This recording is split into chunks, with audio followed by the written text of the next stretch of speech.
Hey turtle nerds, welcome back to another video. In today's video, it was 20 degrees last night. My pipes froze, your boy couldn't shower. So in today's video, I want to show you guys something really cool that's going on, re-explain brumation a little bit, especially because a lot of people have been asking where the majority of my turtles that I show off in the summer are. So I just want to go over that one more time and show you Jelly over here, spotted turtle, doing cool spotted turtle stuff. Let's go take a look around at some things and explain some science. This is not planned because how could I possibly plan this? But first off, most of the terrapins, oh my God, why are they coming out? That's two that I can see. That's Waffle. Okay. I'm not gonna freak out. Look right there, that's Waffle.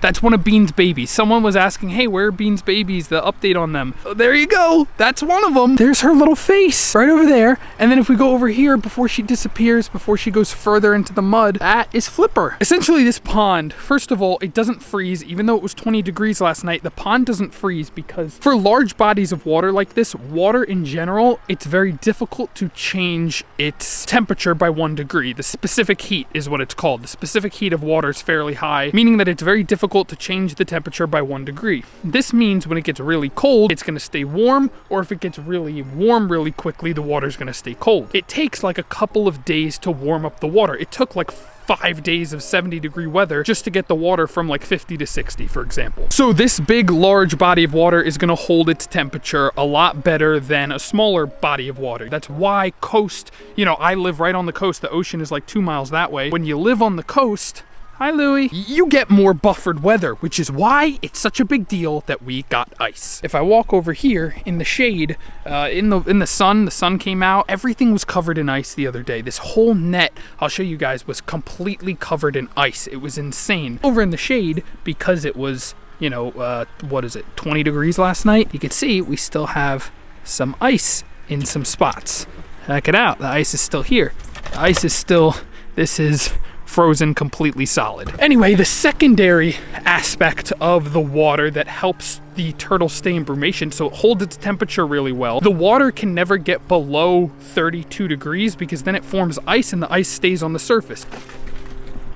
Okay, I told you, ice is just falling everywhere. So essentially it helps to keep the water temperature fairly stable. When the water gets too cold, it just freezes and gets thicker and thicker ice. Even though we had a 20-degree night, my pond did not freeze over. It would take several nights and days. During the day, it's now 40 degrees and sunny, so it's not gonna form ice. It would take several days of really cold temperatures, the same way it would take several days of warm temperatures to freeze or thaw the pond. Also, cold water is able to hold more oxygen. Turtles are then able to absorb that oxygen through their butts. Through their cloaca, they have a membrane, a semi-permeable membrane that allows them to absorb oxygen directly from the water. There's ice literally just falling everywhere. That's like physically, basically, how they do it. So now for the cool thing in today's video. Also, check this out, RIP greenhouse. This is what's left of it. So check this out, if we go over here, this thing is frozen nearly solid, and so is this. Because this doesn't get a lot of sunlight during the colder months, this thing has completely frozen, not solid, but it froze, and there is ice. And look who's down in the ice. Can you see? Right there, that's Jelly, my male spotted turtle. Normally I wouldn't brumate him just because I don't have a female to breed him to, but he's been eating the cold. The other day it was 65 degrees and he was basking, and spotted turtles live all the way up in northern New Jersey. Like, they can eat the cold for breakfast, and they don't go into such a deep brumation like the terrapins do. They really are active when it gets warm, and they, hunker down when it gets cold. Also, Otis is somewhere in here. I tried to dig him up, but I literally lost him, so I'm just hopeful that he comes back up in the spring somewhere. Check this out. Here's the ice, and there's my little fella. He's under there. I am gonna want to get rid of some of this ice if I can. Pour some warm water on it just so that way he can not have to rely 100% on the oxygen in the water to get air. I want him to be able to come up and stick his nose up. So we are gonna get a hot cup of water and just pour it right over here. But check that out. I mean, that's my spotted turtle under ice, literally under ice. And it feels like, we don't need to, here, we could just break this up. It's very shallow ice, but this water's chilly, and we're just gonna go like this, and just like that. Normally you don't really want to disturb them a lot, but I want him to be able to poke his nose up and get a breath of oxygen, of air, rather than relying on the dissolved oxygen in the water, because there's not much in this little thing. Regardless, he is just fine. His little head was up here earlier, and I poked the ice to make sure that he was okay, and he retracted, and now he's just been sitting there. So I don't know, it's really cool.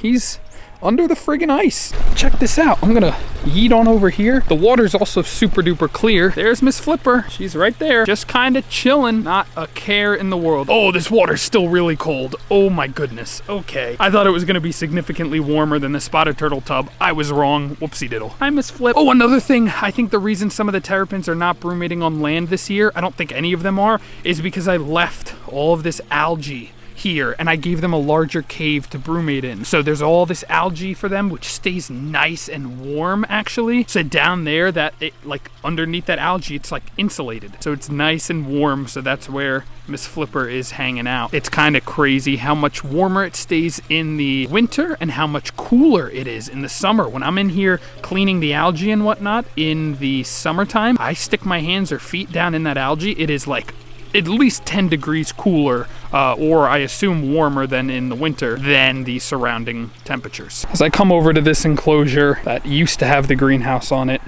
you can see I think this is frozen.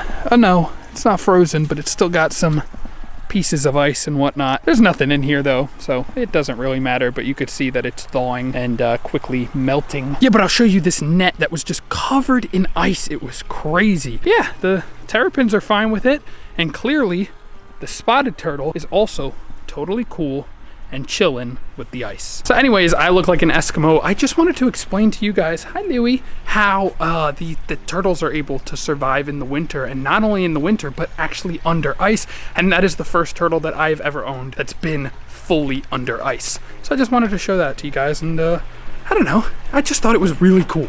And I like to document things, and I like to show you guys cool stuff. Yes, I have transition lenses. Yes, they're lame. I feel like Doc Ock. Hello, Peter. Hello, Peter. So if we come in the garage, oh, look at the happy little couple. I just wanted to show you guys these two little boogers that are chilling. Just a small update on this tub. There's my little centrata, the little ornate. And also, I wanted to show you guys, where the heck did they go? There they are. A couple of the fish that are doing okay. I haven't seen many others. Oh, there's one down there. But yeah, the fish are okay. The fish are alive, and so far things are going well. I don't want to bother these fellas because they're basking nicely. The garage did get cold, about 50 degrees last night, so I left the heat lamp on overnight so that way they could stay nice and warm. But yeah, that's gonna do it for today's video, folks. So thank you guys so much for watching. I hope you enjoyed. I hope you learned something, and I'll see y'all in the next one.